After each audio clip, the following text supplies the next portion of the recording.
The Woodsman and the Crane. A crane was standing in a stream, hoping to catch some fish.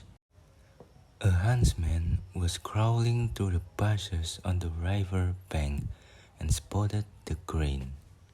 He'd not caught anything that day and carefully readied his bow and arrow.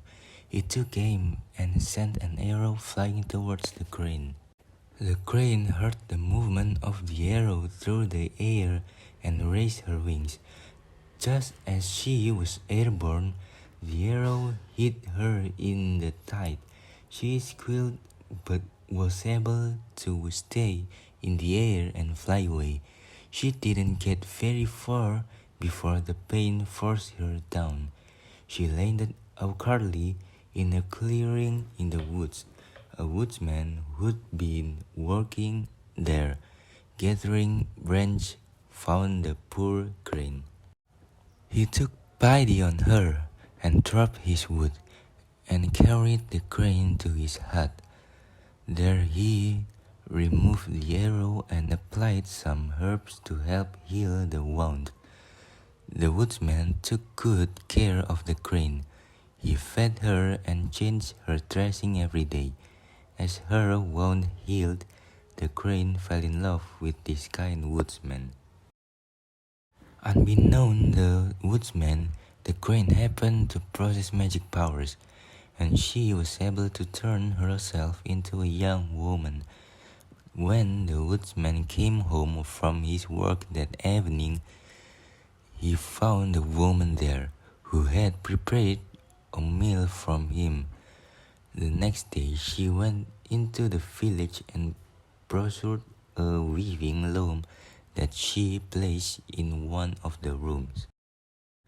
That night the woman explained to her husband that she'll be weaving clothes for him to sell in the market. That way they can earn much more money than he can possibly make from selling wood. But she warned him that he must never come into the room when she is working, or something really bad will happen. Weeks and months passed. Every day the man went to the market to sell the clothes, and every evening when he arrived back home, there was a large quantity of newly woven clothes.